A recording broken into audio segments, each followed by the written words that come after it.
¿Sabes lo importante que es que manejemos algunas nociones del ámbito legal? En los próximos 60 minutos, la abogada Karen Muñoz Guzmán se dará el tiempo de explicar en su estilo algunos de los conceptos que debemos conocer, con buena música e invitados. Ahora comienza Abogarrock en Radio Universidad de Concepción.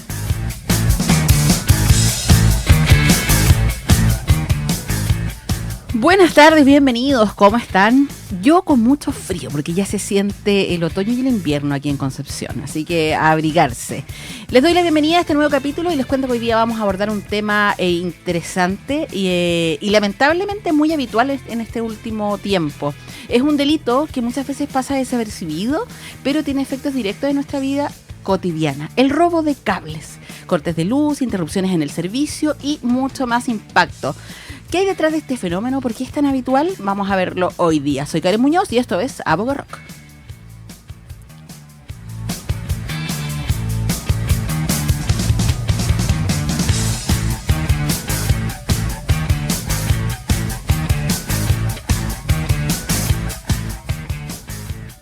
El robo de cables, que lo hemos visto, ¿cierto?, en las noticias últimamente en estos últimos meses y ha aumentado considerablemente. Hoy día, para hablar de eso, tenemos un invitado ya conocido de la casa. Él es abogado, penalista y académico de la Universidad del Desarrollo. Diego Muñoz, bienvenido a Abogarrock. ¿Cómo estás? Bien, muchas gracias por la invitación. Gracias por venir y explicarnos esto, que como yo decía, es un delito que a veces pasa desapercibido porque se hace, ¿cierto?, en un contexto cuando no hay nadie, cuando hay poca gente, ¿cierto?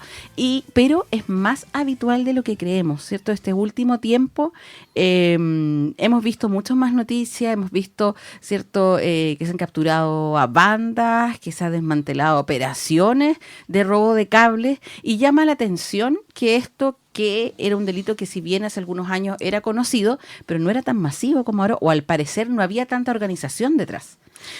Cuéntanos un poco, Diego, ¿es tan así o es solamente que las noticias le han dado más importancia este último tiempo? No, yo creo que hay dos cosas fundamentales. La primera, el ciclo criminal siempre se va moviendo. Uh-huh. Todos recordamos quizás los cajeros automáticos, los robos cajeros automáticos. ¿Se ponen de moda algunos delitos? Se ponen de moda en razón de cuánto es lo que la persona o el grupo logra beneficiarse finalmente de eso. Claro. En el caso de los cajeros automáticos era obvio, el dinero estaba ahí mismo.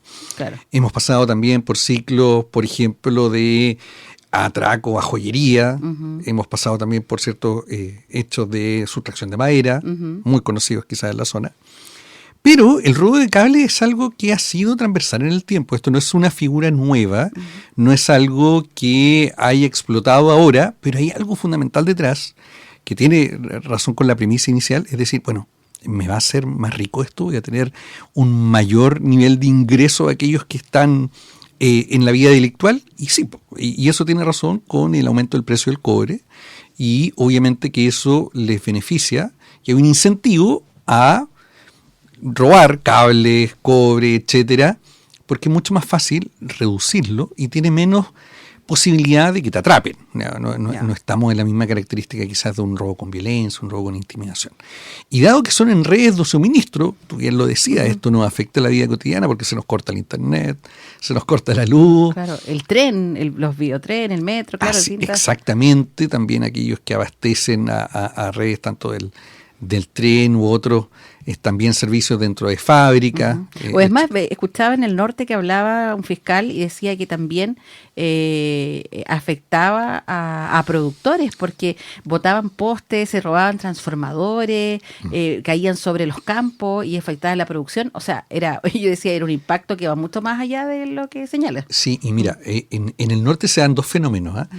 Primero, como bien tú dices, lo que puede afectar a terceros, pero también en el norte se da, y quizás de repente hemos tenido alguna noticia de esto, de el asalto a trenes que transportan cátodos de cobre, que son estas planchas grandotas de cobre, y que tienen un muy alto valor.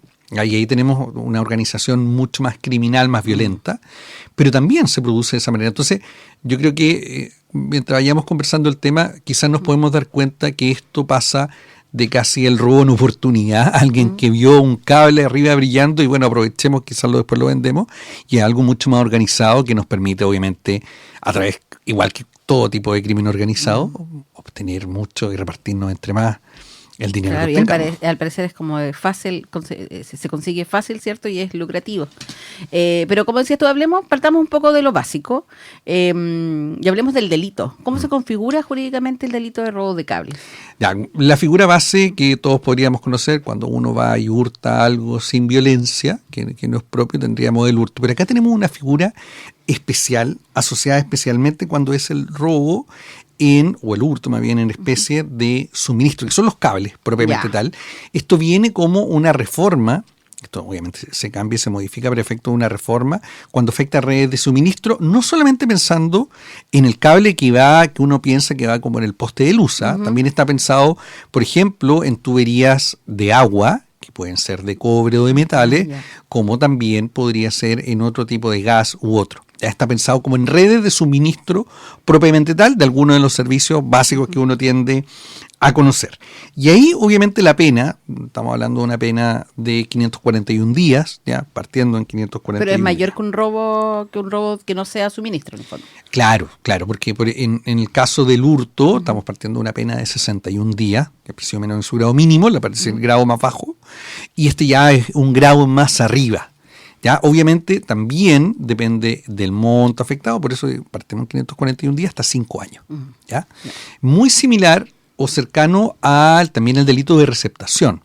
¿Ya? Obviamente está claramente vinculado a eso. ¿Ya? Claro, es decir, a lo son que los podemos, compradores. Exacto, lo que podemos reducir, pero la pena, al menos como en un paralelo, está enfocado y se diferencia según si afecta o se interrumpe más bien el servicio, ¿ya?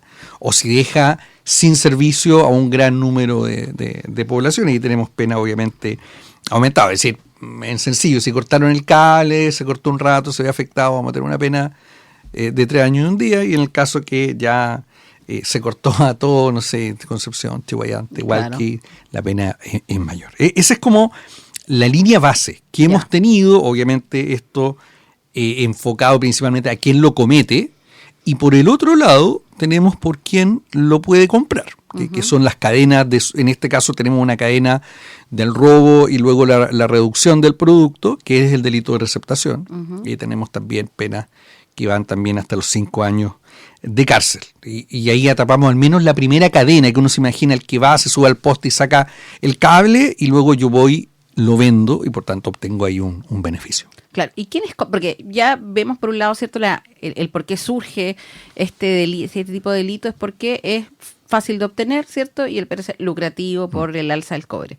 ¿Y quiénes lo compran? ¿Quiénes son los receptadores en este caso? Bueno, ahí obviamente hay que separar, yo creo que en 3 grupos, ¿ya? El robo por oportunidad o el hurto por oportunidad, que uno podría decir.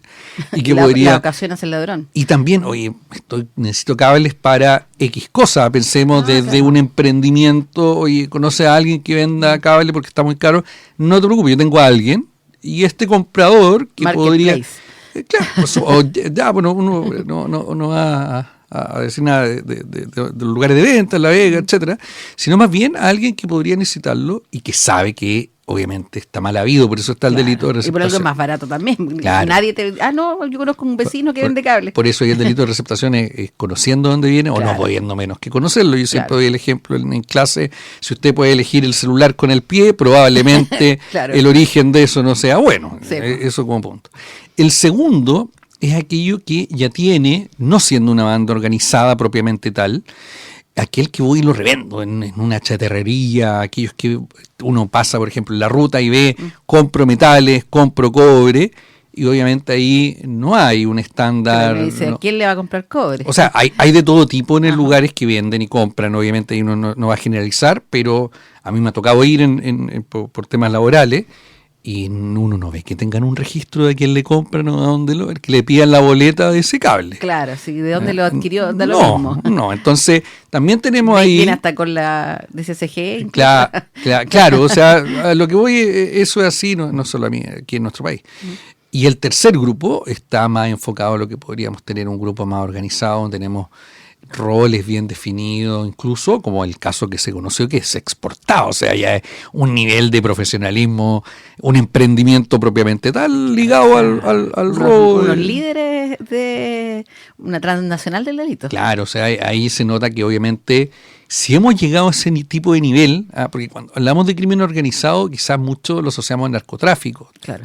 Mucho las noticias nos lleva a eso, pero en realidad cuando hablamos de eso es de que ya que el término se cebó, o sea, ya cuando rompió, claro, o sea, básicamente aquí no me va a pasar nada, hay una sensación de impunidad, claro. Por tanto yo así puedo, que claro, hoy exportemos, como pasó con el negocio de la madera, eso mismo te iba a como decir, pasó que tenían estos aserraderos móviles y que era una inversión que tenían. Y pasa algunas cosas que quizás a quienes nos escuchan le haga sentido.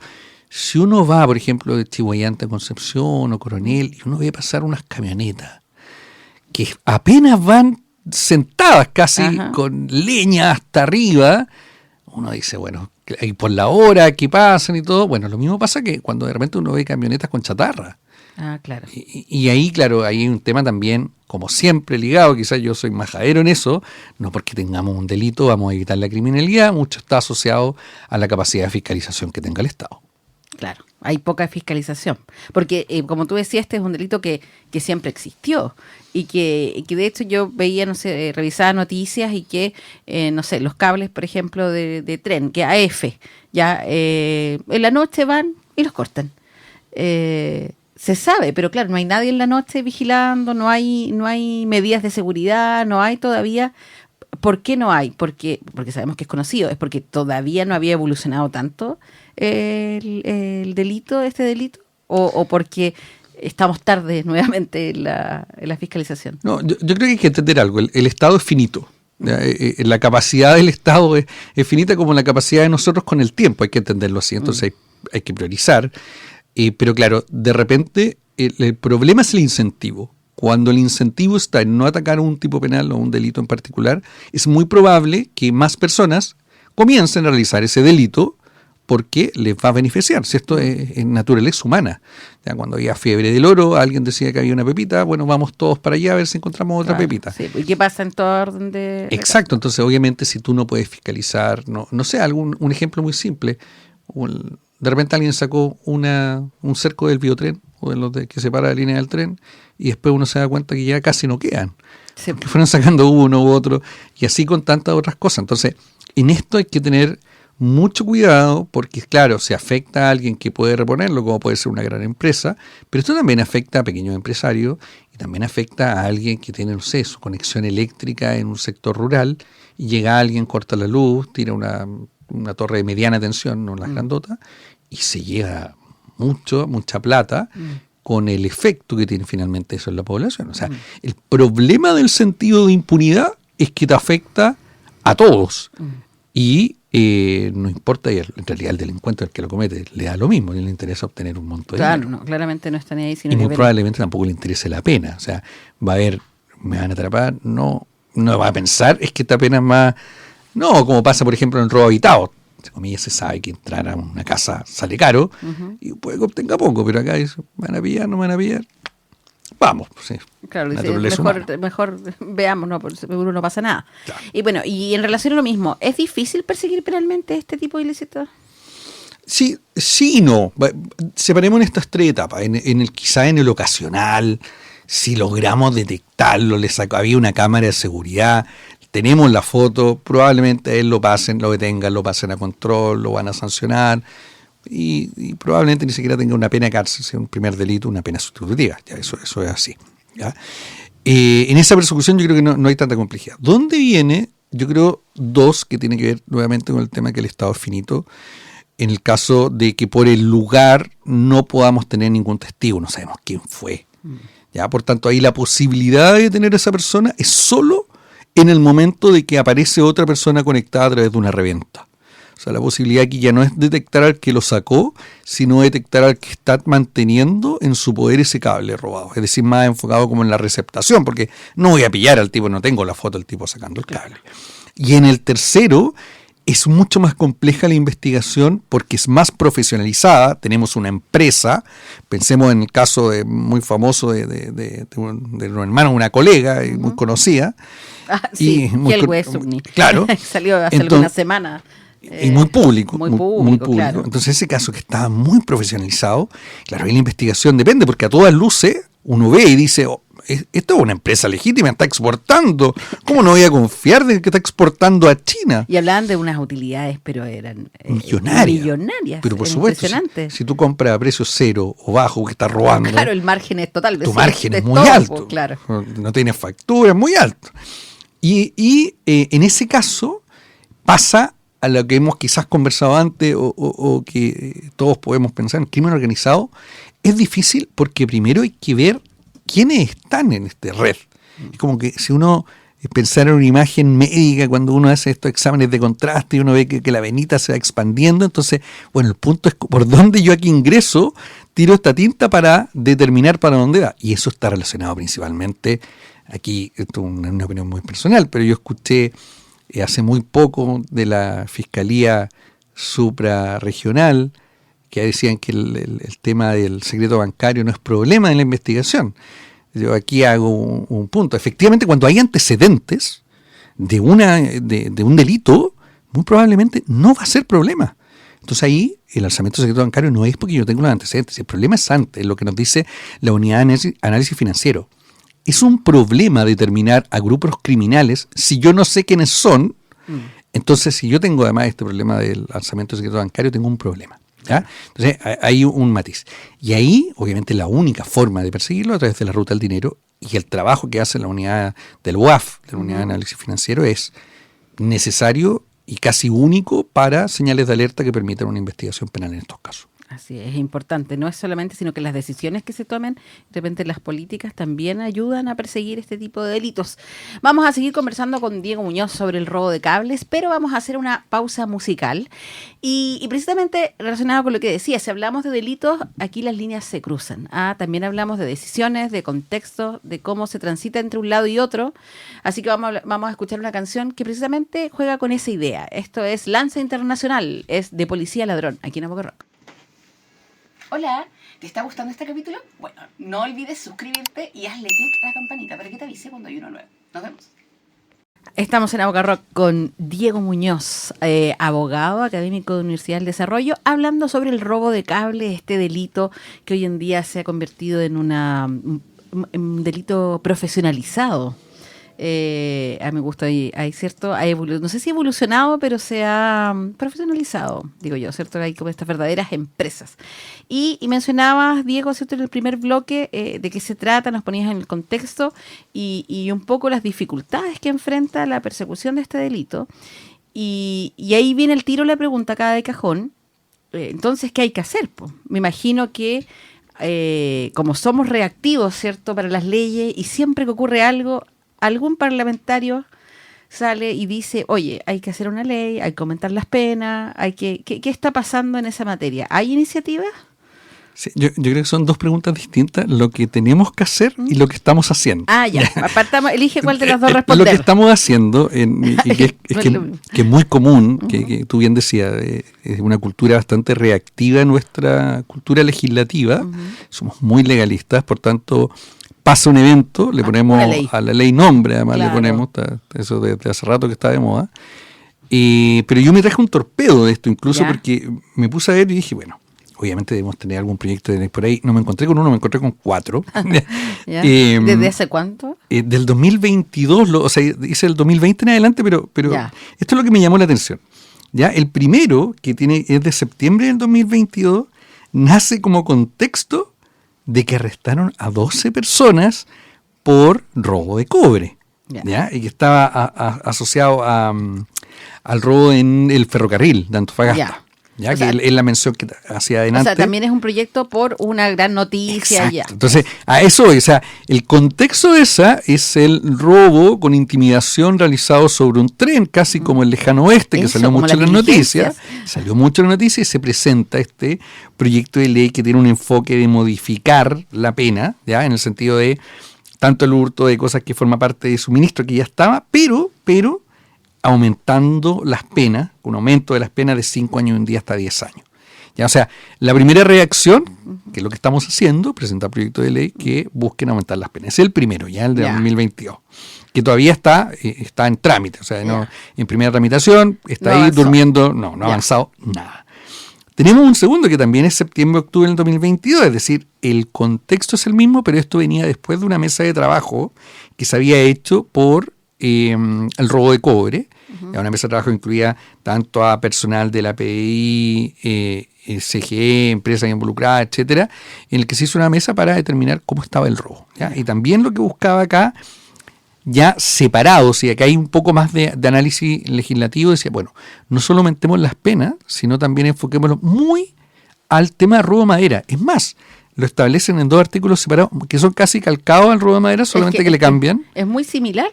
En el enfoque, claro, a diferencia que en un caso los arbolitos están ahí, crecen en el bosque. Y se demoran más en crecer. El cable no, pero, pero lo reparan siempre, entonces están ahí. Pero claro, plantea 2 artículos en el que nuevamente también establece cátodos de cobre, derivados de cobre y otros, pero le agrega también el comiso de todas las especies asociadas, también vehículos y todo. Entonces, ya hay un enfoque acá, pensemos que esto puede ser un grupo o un tema de crimen organizado, entonces afectemos también los dineros que podrían tener, o al menos las especies ahí ampliamos que utilizan. Un poco el foco de ese Exacto. proyecto. Y el último, que es presentado el 2024, más o menos reciente, año y medio ya para los efectos, es que establece un tipo penal especial también asociado, pero en este caso no artículo 1, en el cual sea sustracción de cobre. ¿Cómo sustracción de madera? En este caso, sustracción de cobre. De cable de cobre. El tipo penal también, nuevamente, está asociado a contextos de mesas de trabajo, noticias asociadas al tema. ¿Ya? Entonces, ¿qué es lo que estamos haciendo? Esto, obviamente estoy generalizando, obviamente hay otras iniciativas, pero del punto de vista está aumentar las penas o crear nuevos delitos. ¿Ya? ¿Y tiene sentido a tu juicio eso de crear un nuevo delito cuando ya hay un delito especial, cuando el robo que afecta el suministro? ¿Será necesario crear un nuevo delito? Hay un tema, yo decía, es muy legalista. Esto es común de repente en clase, alumnos preguntarán, o uno conversando con alguien no es el tema. Y yo tengo una opinión personal muy formada y fundamentada en mis creencias. Uno puede crear todos los delitos que sea, pero la criminalidad va a seguir igual. O sea, si está el incentivo, entonces va a estar el crimen. Esto es así. El ejemplo de la ley Emilia es clarísimo. Disminuyeron la cantidad de hechos, no porque hubo un tipo penal nuevo, es más, se estabilizó, siguen revocando licencias, después la gente sigue manejando sin licencia, sino más bien por las campañas de prevención. Salían todos lados el tema de por la concientización, ¿cierto? Y la fiscalización. O sea, claro. Yo en esto doy el ejemplo clásico. Todos se acordarán que en esa fecha cuando empezaron a ocupar Uber, taxi y otro, era porque le tenían miedo que estaba la ambulancia de carabineros esperando con el alcotest. Claro, sí. Era el miedo a la fiscalización, a que me pillen. Y el pasa las llaves y todo, y el no manejo curado no era por la conciencia, necesariamente, sino era por el miedo, o sea, bueno, no solo por eso. No solo por eso, sino también el miedo, ¿cierto?, a ser castigado. Claro, imaginando que en ese delito especial no hay un beneficio. O sea, claro, previamente, pasarlo bien, quizás para algunos, ok. Pero en este caso estamos hablando, si hay un incentivo económico, probablemente yo lo voy a seguir cometiendo. Dicen, no me van a pillar. Maya, si tengo 10, 20 delitos. No, podemos tener, es obvio, o sea, podemos ponerle a todos los delitos pena perpetua y aún así van a haber existiendo delitos.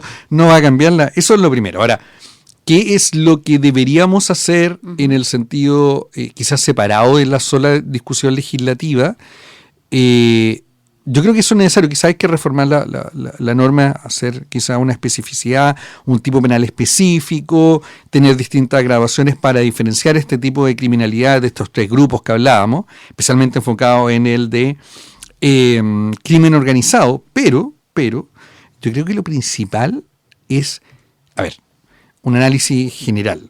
¿Tengo yo la capacidad de fiscalizar y de detener a todas las personas que están robando cable? Si la respuesta es no, entonces quizás mi enfoque no debería ser ahí. Claro, si no puedo hacerlo, no vayamos por ahí. Por ahí no lo voy a lograr nada. ¿Puedo yo aumentar la fiscalización donde se receptan estas especies, donde se reducen? Sí.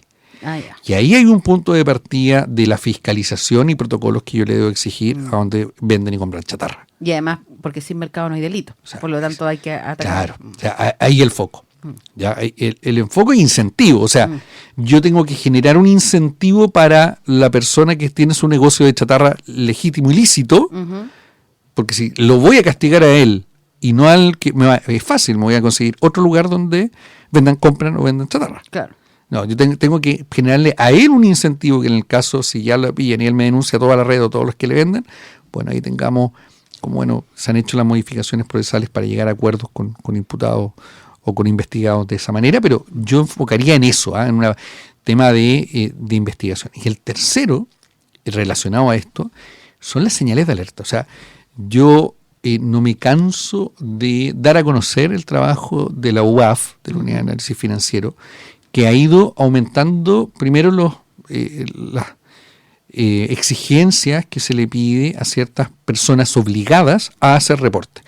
Ejemplo, quizás los que se han comprado un auto o una casa o algo y le preguntan a usted el origen del dinero y usted tiene que firmar un certificado. Sí, claro. O el de persona políticamente expuesta. Ya, todos esos están vinculados a requisitos. O de cierta cantidad, cuando va a hacer un depósito. Sobre $5.000, claro, sobre $10.000. Cierta cantidad le preguntan, ¿y de dónde sacó ese dinero? Bueno, sí. Eso está asociado a las personas obligadas, bancos, joyerías, compra y venta de oro, y otros que están obligados a reportar ciertas señales de alerta.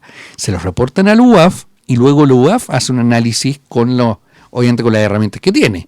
Y cruza información. Cruza información, ve ingreso y dice, ok, esto es plausible, si no tiene varias señales de alerta, entonces acá tengo que reportar y hacer la denuncia a Fiscalía respecto de un posible delito de lavado de activos, que ese es el enfoque de la Unidad de Análisis Financiero. Es decir, yo quiero ver de dónde está ingresando bienes, especies, dinero de manera ilegal, ilícita, al mercado. Ya. Por eso, ahí, en ese caso, sí, ahí es donde yo llego al punto, si el alzamiento del secreto bancario estuviera asociado a una señal de alerta que le permita a la UAF, que es un ente autónomo independiente creado por ley, en ese caso, yo creo que quizás podríamos partir por ahí para el alzamiento del secreto bancario. Créanme que seguir la ruta del dinero de esa manera permitiría desbaratar no solamente a los que roban cables, sino a temas muchos otros narcotráfico ilícitos. Y todo tipo de criminalidad organizada. Sería una muy buena señal si es que lo que queremos realmente es perseguir al crimen organizado. O sea, si vamos a seguir haciendo las cosas igual, nos va a ir igual. Ya. Y eso, a propósito de eso, que son decisiones que se tienen que tomar, ¿cierto?, ya de parte de las autoridades, algunos diputados estaban solicitando que se formara una mesa de trabajo entre Ministerio de Seguridad, Energía, ¿cierto?, y los distintos actores afectados por este delito. ¿Sirve? ¿Tú crees que pueda salir algo positivo en este sentido que estás señalando ahora, de que, oye, propongámonos hacer algo bien de verdad? Yo creo que sin duda sentarse a conversar siempre va a ser un plus cuando uno quiere ver en qué estamos. O sea, yo tengo un problema, o sea, primero si sé que tengo un problema ya estamos bien, o sea, ok, este es un problema. Veamos el origen del problema y las posibles soluciones. ¿Ya? O sea, yo creo que eso, y a todos los actores, ¿ya? Estamos hablando en las empresas afectadas, clientes, etcétera, mientras más voces tengamos, mayor cantidad de información. Y luego juntamos toda esa información. Hoy día inteligencia artificial nos permite resumir grabaciones, reuniones y luego hacer un análisis, y luego de eso buscamos soluciones. ¿Ya? De todo tipo, puede que incluso alguna legislativa aumentando las penas, sin duda, si eso no hay que demonizarlo. Pero las mesas de trabajo permiten, por ejemplo, la anterior, ver la cantidad de cobre, o más bien de redes de suministro eléctrico y otros, que se robaban. O sea, yo creo que eso fue la primera gran sorpresa, la del 2022, determinar cómo había aumentado en el trienio. Ya la pedí ahí, tenía los números asociados en el trienio anterior, 2018-2020, si no me falla la memoria, aumentó casi al triple en el trienio posterior. Aumentó el precio del cobre, facilidades de distribución, etcétera. Y obviamente estas mesas de trabajo que nos permiten hacer un nuevo diagnóstico pueden ayudar a tomar nuevas decisiones enfocadas al crimen. Pero, y esto es teniendo presente que tenemos 3 hechos de criminalidad, a lo menos, distintas dentro del crimen, o sea, el robo de cable, la ocasional, un poco más organizada con receptación, y la de una asociación ilícita propiamente tal. Oye, en relación a eso mismo, tú hablabas de los datos y de las empresas. Yo tengo un dato de CGE, informó que durante el 2025 se registró un aumento sin precedentes de este robo, con 1.426 episodios, y que se habían robado más de 420 kilómetros de cable. O sea, ese tipo de datos son importantes, y por lo mismo la pregunta es, ¿qué rol tienen las empresas afectadas en esto? ¿Cómo pueden cooperar o ayudar a que perseguir estos ilícitos? Yo que quizás esto no sea... No, mis amigos quizás en fiscalía no me quieran tanto por esto, pero ojalá denunciarlo todo primero. O Carabineros, quizás una lata, bueno, se pueden hacer las denuncias online hoy en día, pero lo primero es tener el dato. Oye, tengo un aumento en Laja, tengo un aumento en Cabrero, en Tihuayante, en Hualqui. Entonces, eso permite determinar... No esperar a que sea tanto, sino claro, que, oye, me robaron claro, porque obviamente ellos hacen la pérdida y todo, pero lo primero es denunciarlo. O sea, eso quizás sería lo primero, denunciar, aun cuando sepamos que quizás no logremos nada, porque no tenemos cámara ahí, pero lo primero es denunciar, ¿ya? Eso, porque obviamente, si tú dices, esa cantidad de kilómetros de cable tiene que haber llegado a algún lado. Sí, a China sabemos que llegó parte, claro, al menos de eso, pero puede haber llegado también a otro país, a un país vecino, se redujo, se fundió, se utilizó por otra empresa, claro. Pero eso obviamente tenemos que, obviamente, teniendo la información necesaria. Importante. Entonces, lo importante es que todos los actores colaboren y desde las autoridades se tomen las decisiones correctas. Como dices tú, hacer esta reflexión. ¿Tenemos la intención de perseguir o no? Claro, ahí yo lo veo obviamente de mi óptica más penalista o conociendo cómo se investigan de crimen organizado. Obviamente hay más soluciones, matices, pero está claro que si seguimos haciendo lo mismo, no vamos a llegar a un lugar distinto, es como lógica esencial. Bueno, esperemos, ¿cierto?, que se forme esta mesa, no sé si salgan los proyectos, pero que se tomen decisiones y bueno, y lo de en relación al trabajo de la UAF, ¿cierto?, y que se refuerce el tema del levantamiento del secreto bancario, es fundamental, ¿cierto?, para perseguir este y otros ilícitos. Ya llegamos al final del programa, Diego. Agradecerte de habernos aclarado este delito, ¿cierto? Porque uno ve las noticias y de repente no tiene toda la información. Es importante, sobre todo para la gente que va camino para la casa en el taco, ¿cierto? Va mirando los cables y dice, no sé. Oye, eso es la ciudadanía también denunciar, pues yo creo que si alguien ve algo raro, yo creo que ese es un mensaje. Sí, lo que pasa, y ahí obviamente denunciar... dirán, pucha, que lata ir a Carabineros de la PDI, tener que estar ahí mientras alguien escribe, como máquina escribe. Claro, entonces hay que por último hacer las denuncias online, está la posibilidad a través de Fiscalía y otros medios. Tendríamos que hacer un incentivo ahí también para facilitar esas denuncias ciudadanas. Bueno, pero también queremos... Fono revocable. Claro, fono revocable. Mira, puede ser, nunca está de más la iniciativa. Diego, otra iniciativa que me gusta que tengan los invitados es el de elegir una canción y explicarnos por qué. Oye, yo tengo una buena. El tema estaba muy bueno, entonces Led Zeppelin, ¿ya? Communication Breakdown. Muy pero asociado total. O sea, yo me imaginaba eso cuando te llega el SMS, bueno, su internet está con problemas y te visitan por robo de cable o robo de suministro. Claro. Bueno, claro, ¿qué pasa cuando la comunicación se quiebra, se rompe, se destruye? Producto ya sea de una persona, de un grupo o de una organización criminal. Así es, entonces nos vamos a ir con Led Zeppelin. Por mi parte me despido. Les digo que pueden buscar este capítulo y todos los demás en Spotify, en radiodec.cl y en YouTube también están los capítulos. De hecho se sube uno nuevo al canal de Avoca Rock ahora a las 8. Así que me despido y nos volvemos a escuchar el próximo martes a las 7 ahí en Avoca Rock.